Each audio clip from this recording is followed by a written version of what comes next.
Brand new house and lot dito sa Antipolo. So corner house siya na single detached for sale.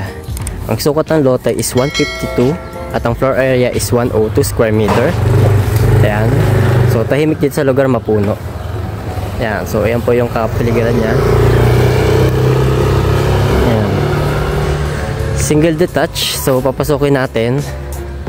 Tatlo yung kwarto, tatlo yung toilet and bath. So ito yung garahe niya. So kaya yung 2 hanggang 3.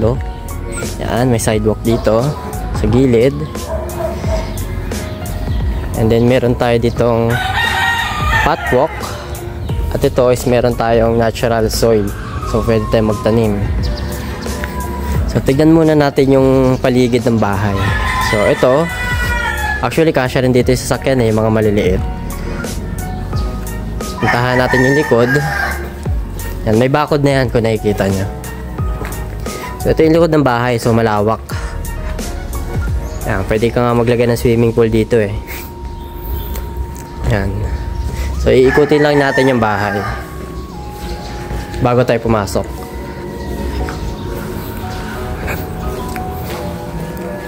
So sa mga naghahanap dyan ng 0 down payment to very low down payment, dito lang yan sa Antipolo.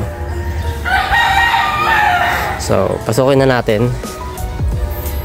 So, this is your house. Standard finish. So, naka-drop ceiling na ang living area. So, this will be your living area. And also, this will be your dining or pwede rin naman doon sa labas. Ito yung kitchen nyo. May kitchen cabinet na rin. And then, ito yung access door going to service area sa likod.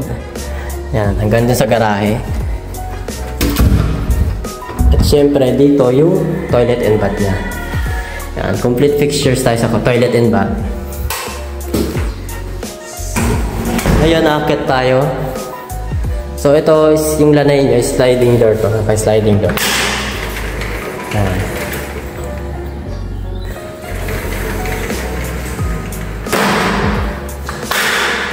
Ngayon, nakakit tayo sa second floor.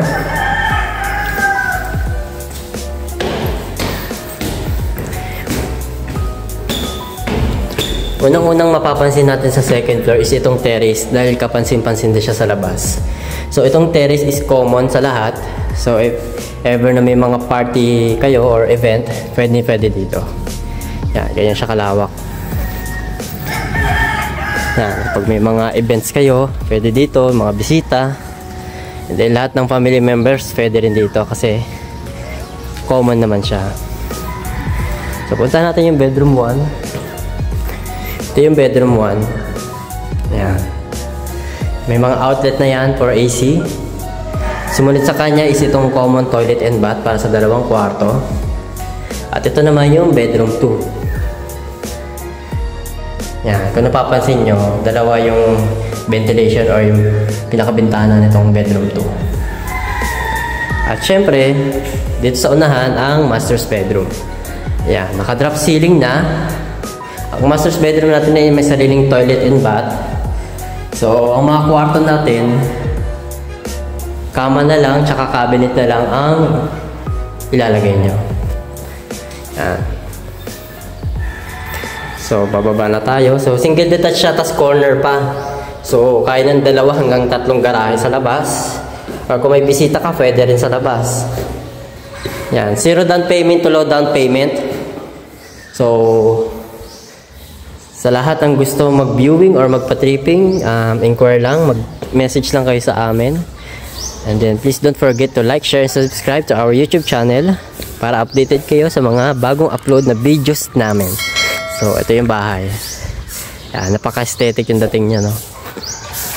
So, thanks for watching.